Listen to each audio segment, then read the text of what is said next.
Hello class third बेटे। आज हम हिंदी सेकंड में आज की डेट में क्या करेंगे। कल हमने पढ़ा था कि भाई पत्र जो है लेखन कैसे किया जाता है। हम अपनी बात को अपने संदेश को दूसरे तक पहुंचाने के लिए पत्र लेखन का प्रयोग करते हैं। और जो प्रार्थना पत्र होते हैं कुछ फॉर्मल होते हैं, कोई औपचारिक होते हैं, कोई अनौपचारिक होते हैं। उनको लिखने का ढंग, उनकी शैली कैसी होती है। कुछ पत्र हम प्रार्थना पत्र हम स्कूल में लिखते हैं, कुछ आवेदन पत्र होते हैं, कुछ प्रार्थना पत्र होते हैं, कुछ मित्रों को लिखे जाते हैं, कुछ घर के सदस्यों को लिखे जाते हैं। तो ये एक अलग अलग जन्मदिन की बधाई और किसी को जो है किसी और अन्य कार्य पर किसी को प्रोत्साहन देने के लिए, किसी के कार्य विधि को जानने के लिए भी पत्र लिखे जाते हैं। तो पत्र की जो लिखने के ढंग है, शैली है, वो बहुत मतलब कितनी तरह के पत्र में बहुत सारे होते हैं। और आप अभी छोटे से बच्चे हो तो छोटे से बच्चों को क्या करना पड़ता है, एक्सरसाइज में पत्र को अधूरे को पूरा करना पड़ता है। तो ये अब आपकी एक्सरसाइज है जो हमने कल नहीं की थी, आज करेंगे। अपने जन्मदिन पर सहेली को लिखे गए पत्र में खाली स्थान को सही शब्दों से पूरा करना, ये आपकी एक्सरसाइज है और इसको आप पूरा करेंगे।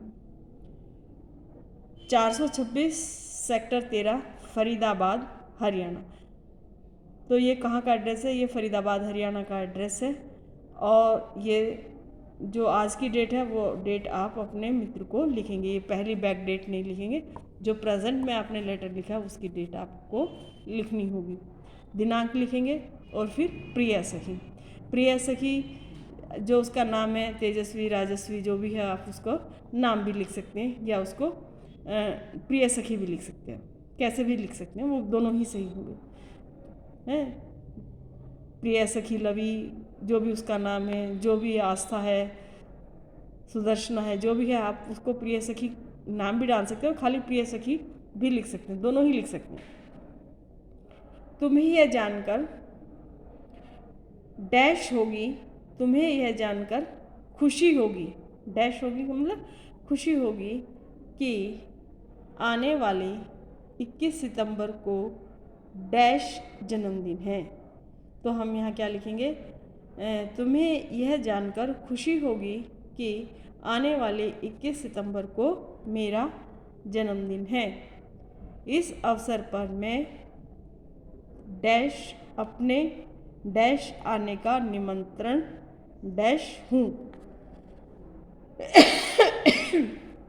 तुम्हें ये जानकर खुशी होगी कि आने वाले 21 सितंबर को मेरा जन्मदिन है। इस अवसर पर मैं तुम्हें आएगा इसमें, मैं तुम्हें अपने घर आने का निमंत्रण होता है इनविटेशन, नोता क्या होता है इसको? बड़े बूढ़े क्या कहते हैं? नोता। और पढ़े लिखे क्या कहते हैं? निमंत्रण। और ज़्यादा पढ़े लिखे क्या कहते हैं? इनविटेशन। समझ गए बच्चे? तो आने का क्या करती हूँ? निमंत्रण देती हूँ। मैं आशा करती हूँ कि उस दिन शाम 6 बजे तुम अवश्य ही घर आओगी। तुम्हारी सहेली मंजुला।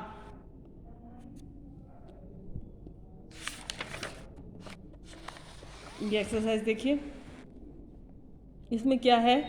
लिफाफे के रेखाचित्र में अपने मित्र का नाम लिखिए। आपका कोई भी मित्र हो सकता है, कि रिश्तेदार हो सकता है, जो भी है आप उसको लिख सकते हैं। XYZ जो भी नाम है आप उस नाम को लिख सकते हैं। चौधरी राज सिंह, चौधरी अजय, चौधरी जो भी आपका है, अजय, रवि, जो भी है, जो भी नाम है, आप सबसे शुरुआत में क्या लिखेंगे?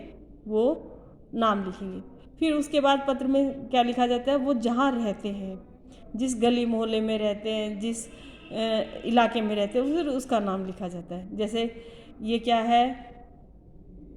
त्रिनगर है ना। त्रिनगर मकान नंबर 252/22, यानी कि मकान नंबर 252 है। त्रिनगर जगह का नाम है दिल्ली में, और गली नंबर 22 नई दिल्ली। फिर ये पत्र हम किसको का एड्रेस जो यह है कहाँ का है? दिल्ली का है, तो नई दिल्ली। तो दिल्ली का पिन कोड क्या है वो हम यहाँ लिखेंगे।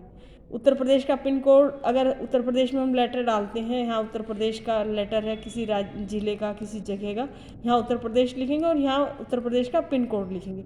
जो जिस राज्य या जिस स्टेट में हम पत्र डालते हैं उसका अलग पिन कोड होता है, पूरे भारत का एक पिन कोड नहीं होता। सबका ये जो नंबर होता है ना, पिन कोड नंबर क्या है, ये अलग है।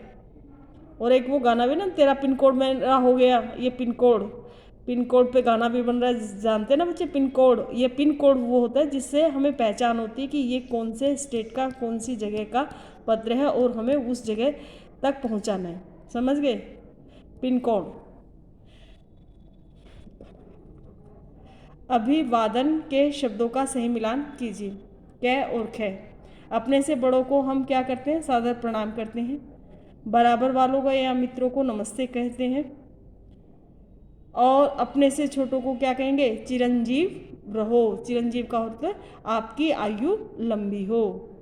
चिरंजीव रहो, लंबी आयु हो, इसका मतलब ये चिरंजीव रहो, आपको ईश्वर लंबी आयु दे, आपकी आयु लंबी हो। तो अपने से छोटों को हम आशीर्वाद देते हैं, तो ये कहते हैं चिरंजीव भव, चिरंजीव रहो। और अपरिचितों को देखकर हम क्या बोलते हैं? नमस्कार। ये हो गया बेटा। ये सारा काम आप अपनी जो बुक है उसमें क्या करेंगे? कंप्लीट करेंगे और याद करेंगे। और हिंदी सेकंड की कॉपी में ये सारा काम होमवर्क डाल कर करना है। क्लियर? ये आपका सारा होमवर्क है बेटे, ये वाला सारा काम। ये सारा काम, ये जो लेटर है ये आपको करना है। ठीक।